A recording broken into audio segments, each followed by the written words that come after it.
皆さんこんにちは。お絵かきバーチャル YouTuber のやきまえるです。今回もコロソのご提供でイラスト講義を受けてきましたので、その内容を皆さんに共有していきたいなと思います。コロソを知らない人のために少し紹介しますと、コロソはイラスト、映像デザイン、視覚デザインなど業界トップクラスの専門家のノウハウを学べるオンライン教育サービスです。で、これがね、めちゃくちゃ話題になっていて、何がすごいって、講師の先生方がマジですごいんですよ。例えば、現在ね、Twitter でフォロワー数が100万人を超えるもだれ先生とかが講師をやってくれているんです。もうここまでね、トップクラスの現役クリエイターさんたちが講師をしてくれるサービスってなかなかないんで、本当にね、すごいサービスなんです。で、今回受けさせてもらった講義はこちら。はい。もだれ先生のカジュアルキャラクターを通してしっかり学ぶ基礎理論です。もだれ先生がより良い作品を効率的に生み出すノウハウを1から100まで教えてくれる、もうめちゃくちゃ大人気の講義です。で、なんとね、その講義の内容の一部をこの動画でご紹介しちゃいたいと思います。今回ご紹介するのはこちら。線画の描き方についてです。でも正直ね、めちゃくちゃためになる内容ばかりなので、ぜひね、皆さんもこの動画をしっかりね、見て学んでいってください。それでは、スタート。はい。で、まずね、最初に紹介するのが、線画の太さについてです。もだれ先生はどのぐらいの太さで線画を描きますかとね、よく質問されるそうで、この質問ね、僕もめちゃくちゃされます。なので、きっとね、いろんな人が気になってることだと思いますので、最初にね、紹介しちゃいたいと思います。で、線画の太さなんですが、もだれ先生は、線画の太さは重要ではなくて、キャンバスのサイズで変えるものだと説明してくれていました。で、その時の目安なんですが、例えば、キャンバスサイズが3300ピクセル ×7100 ピクセルだった場合、長い方の数字を1000で割って3をかけると、ある程度ね、ペンのサイズの目安が算出できるそうです。なので、今回の場合は、7100割る1000かける3で、だいたいね、21なので、21のペンのサイズを目安にして書いていきます。ただ、もだれ先生は今回ね、23で書くことにしていて、その理由は、筆圧で線の太さを調整して書くため、若干ね、大きめにしているからだそうです。とにかくね、ペンの太さってなかなかね、いい目安ってないので、これはね、参考になる情報なんじゃないでしょうか。はい。で、次にね、紹介するのは線を描く順番です。皆さん、線画の描く順番ってね、ちゃんと気にしていますか？なんとなくね、顔から描いているって人がね、多いんじゃないかと思います。ですがね、もだれ先生、めっちゃ線画の描く順番を考えて描いているんですよね。で、もだれ先生がとにかく大切にしている順番があるそうで、それが、自分の目から見て物理的に近いものから描くってことだそうです。で、なんでね、そうするかっていうと、それはね、楽だからです。物理的に近いものから描くことで修正量が変わってきます。ラフ画を線画に変えていくときに、ラフ画と線画のシルエットがね、少しね、変わることがあるんですが、その時に奥にあるものを先に描いていたら、奥にあるものを修正しないといけなくなることが多いんですよ。そうすると作業量も増えちゃうし、精神的にも疲労が溜まっていってしまって良くないんですよね。でも、前にあるものから順番に書いていればそんなことはなくって、スムーズにね、線画作業を進めることができるんです。映像をね、見てもらうとわかると思いますが、しっかりね、前側のものから書いていますよね。この意識がすごい大切だそうです。で、次に紹介するのが、線画の効率化についてです。もだれ先生は講義の中でも効率化について結構話されていて、実際にもうめちゃくちゃ高クオリティの絵を爆速で描く方なんです。もだれ先生はよく100日チャレンジっていうのをやっているイラストレーターさんで、1日ね、1枚の絵を描くんですが、その絵のクオリティがもうマジで高い。まさに早筆を代表する絵描きさんの一人だと僕は思っています。そんなもだれ先生なんですが、ただね、絵が早いっていう人なわけではなくて、もうね、ものすごくいろんなことを考えてるから早く描けるんです。で、線画に関しては、綺麗な線画を目指さなくてもいい、見て違和感がない程度の線画の綺麗さでいいって思って描いているそうです。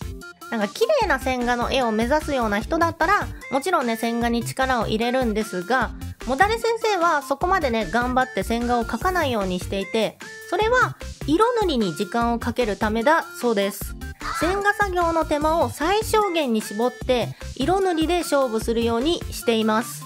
そうやって決めてるから、線画の重要度は下げて、線画を早く描くようにしているそうです。で、これってね、すごく大切なことだと僕も思っていて、どこかの時間を短縮すれば、他の作業に時間がかけれるんです。だから、正しく手間をかけることができれば、イラストの最終的なクオリティが上がるんです。この発想はね、ぜひ持っておくといいと思います。ただ、もだれ先生からのメッセージで、どこを時間短縮するかはそれぞれの描き方によって変わっていくもので、自分のスタイルに合わせて変えていくことが大切ですよって言っていました。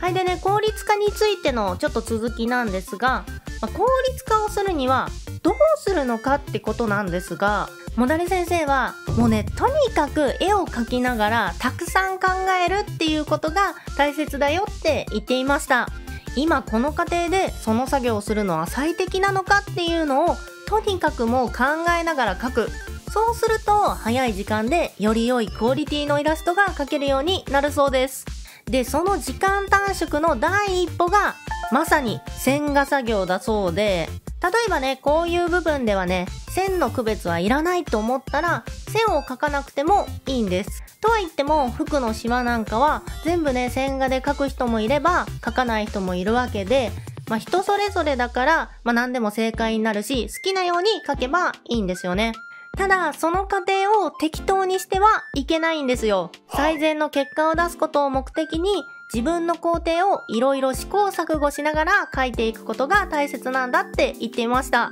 例えばね、ここのファスナーとかね、あまりにも細かく描いたら、その後の塗り分け作業がね、大変になっちゃいますよね。それはかなりめんどくさいんですよ。だったら、このような部分は大幅に省略しちゃおうってするんです。で、このあたりもね、ごちゃごちゃ細かそうな部分ですが、実際に色塗りする場面をイメージしてみて、あまり重要ではないなって思ったら、そこまでね、細かく描かなくてもいいって判断しています。足らしい距離も遠いから、あまり力を入れて描かなくていい場所なんで、少しね、緊張を和らげて、軽い気持ちで描いてもいいそうです。はい、でね、次に紹介するのは、線画のディテールについてです。ディテール、日本語にすると、詳細ですね。ここで紹介するのは、線画を描くときはラフで描けなかった細かい部分に気を使って描いていくといいよっていう話です。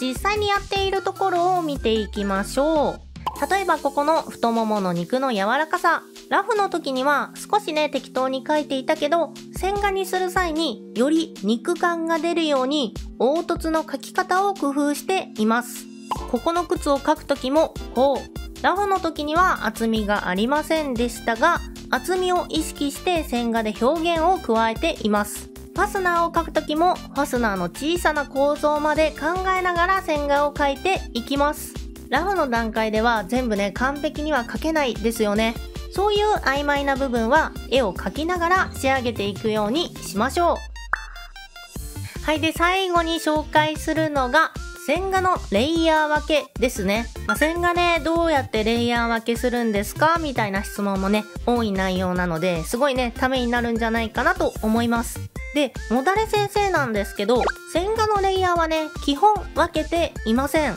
背景とか飾りとかはね、分けているんですが、キャラクターの線画としてはほとんど分けていないです。ただね、一箇所だけ分けている場所があって、それは顔のパーツです。これはね、僕もやっているんですが、顔のパーツを描くときはレイヤーを分けて描くようにするといいです。その理由はね、顔は修正することが多いからなんですよね。例えば、髪と眉毛がね、同じレイヤーにあって、髪を修正しようってなったら、眉毛もね、描き直さないといけなくて、めんどくさいじゃないですか。そうならないためにも、顔のパーツ、目、鼻、口、眉などをね、描くときは別レイヤーに線画を描くことをおすすめします。